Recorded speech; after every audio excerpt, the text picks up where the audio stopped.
Queridos, bem-vindos às meditações diárias Comunicando Jesus. Prazer poder te dar um abraço virtual nesse dia. Prazer poder apertar a sua mão na certeza de que é a palavra de Deus que nos une. Nós oramos, pedimos ao Espírito Santo que seja o nosso professor no estudo da sua palavra, em nome de Jesus. Amém. O texto bíblico encontra-se lá no livro de Gênesis, capítulo 3, versículo 9. E Deus chamou a Adão e lhe perguntou: Adão, onde estás? Queridos, esse aqui é aquele episódio quando Adão e Eva cometem um grande erro de comerem do fruto proibido. Eles sentem medo de Deus e se escondem. Deus sabia muito bem onde eles estavam, mas quando Deus chega, Deus faz essa pergunta para eles: Adão, onde você está? Esse episódio, ou o episódio desse texto, aponta para o homem após a queda. Adão havia pecado, Eva também, e Deus não chegou junto ao casal questionando por que eles haviam desobedecido, ou acusando, ou causando pânico. Não. Deus, ao invés de encher a cabeça de Adão de perguntas que ele nem teria respostas satisfatórias para dar, Deus faz uma pergunta inteligente: Adão, onde você está? A preocupação de Deus, queridos, naquele momento era que Adão se desse conta o quão perto ele estava da vida, ou o quão perto e envolvido o casal estava da morte. Não era pelo que havia acontecido. Queridos, por exemplo, um restaurador de edifícios não começa restaurando algo, levantando as falhas do construtor anterior, ou o que causou a degradação naquele edifício. Ele está ali para restaurar e pronto. Não para fazer acusações para quem construiu o edifício. Deus é assim. Deus é um Deus especialista em restaurar. E quando ele vê Adão naquele estado lastimável, quando Deus vê o casal em situação de risco, quando Deus vê Adão e Eva vivendo vulneráveis, ele pergunta para Adão: Adão, onde você está? Parafraseando, Adão, você sabe em que estado está a sua alma? Você sabe qual é o seu destino final, Adão? Esse era o significado daquela pergunta.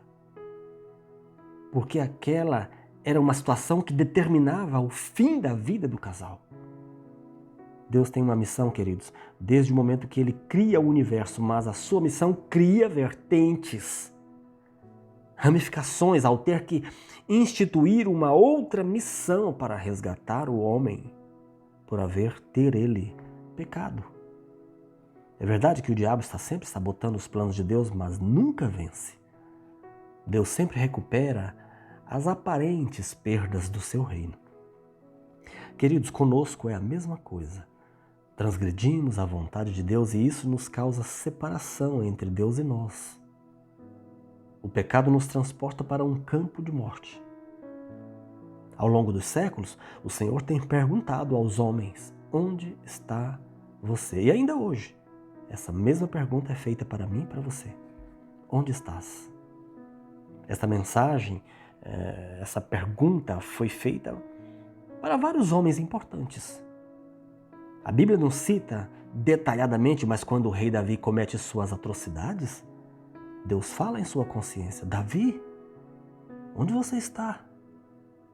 Quando Moisés mata alguém e enterra na areia, a voz do Espírito Santo fala ao seu coração: Moisés, onde está você? Essa é a voz que você ouve quando você está vivendo vulnerável. Depois de ter crescido espiritualmente, depois de conhecer a palavra de Deus, viver vulnerável não vale a pena.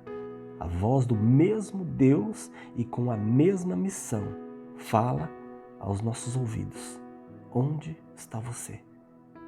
A missão de resgatar e não de acusar. Querido, faça hoje mesmo um exame de consciência e responda para Deus onde você está. Creia, mesmo se existisse só você neste mundo, Deus ou Jesus Cristo deixaria tudo para vir te salvar. Saiba de uma coisa, de uma vez por todas: nós pertencemos a Deus. Não importa a situação que estamos vivendo, mas nós não podemos permanecer em situações deploráveis. Precisamos saber onde estamos vivendo e o que devemos fazer para sair dessa condição.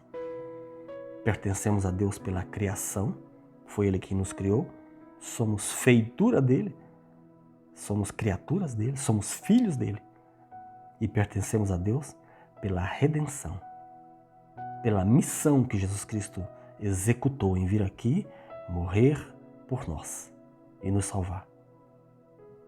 Pense nisso e reflita e tire uma conclusão de que em que lugar você está, em que situação você está e o que você pode fazer para que isso mude, para que você saia da zona deplorável ou da zona vulnerável. Que Deus te abençoe ricamente e poderosamente nesse dia. Em nome de Jesus. Amém.